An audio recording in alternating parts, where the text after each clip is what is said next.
What's up, guys? What's going on? I'm Paul. This is Pauline Theology's daily devotional, and we're back and we're studying John, and we're going through who Jesus is and what he's done. We've just seen him work a miracle, turning a little bit of fish and a little bit of bread to a whole abundance for everybody to be able to participate, eat, and get their fill. We're seeing Jesus do some amazing things here. And so today we're going to see the result of what the people, after being fed this food, what happens. So if you haven't checked it out, go ahead and read John chapter 6, 14 through 15. John chapter 6, 14 through 15. Stop the tape, see what it has to say, and we'll discuss the four questions when you get back. Without further ado, if you've already read it, man, we're going to go ahead and jump into it, man. So the first question is, what's going on? Well, I just explained a little bit that we saw Jesus feed the 5,000 people. And after this happens, it says that the people recognize from this sign. We remember signs point, right?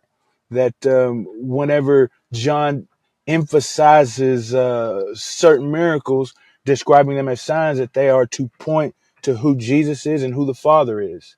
And so after this sign, it says that they recognize that Jesus truly was that true prophet, the one that is spoken about in Deuteronomy, where it talks about a prophet who will rise up like Moses to be with the people. And they said that he's the prophet, this guy right here. But then not only that is that Jesus, knowing their hearts, decided this, that he was going to withdraw. He was going to hide because they were trying to make him king by force. Now, it's funny they were going to seize him and make him king, right? That they were going to try and take Jesus and make him king. This is crazy, because the fact that if they recognize him as the true prophet, then how are they going to make him do anything? If they recognize that he was truly God, the Messiah that had come to reveal who the Father is, how are they going to try and make him do anything? That's insane. So what is this scripture saying about God? Well, God, it can't be controlled. God cannot be contained, and God cannot be mocked. Jesus is going to do what he's going to do. He knows beforehand what's happening, and he is going to act whatever way he desires because he knows himself that well. So God can't be mocked, can't be controlled. He's God. What's to say about man is that we are trying to be manipulators. No matter what, we're always trying to do something to manipulate God, especially like he's a genie or something like that. And he won't allow that. But we think that we can do it.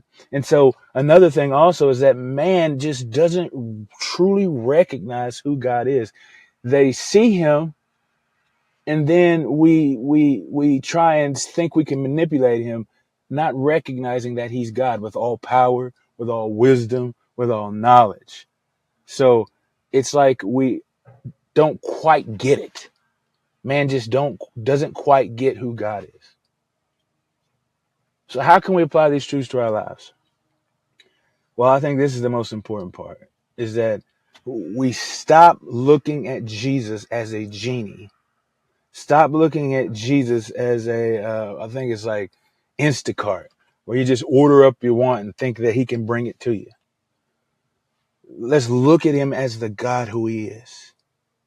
Man, that's why we're doing this, man, because when we truly see him, then we trust in him more. We know who he is. We know his passion and his heart for us. We've seen how he loves. We've seen how miraculous and powerful he is. And now we see how we trying to manipulate him.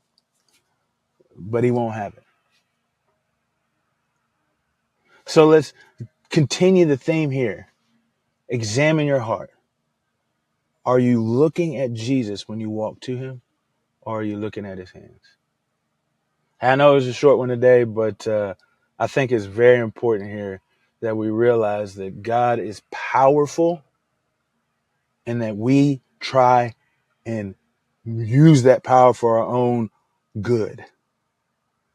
But that it's important for us to recognize that if we truly see who God is, that won't even come into play, because we recognize he can't be manipulated.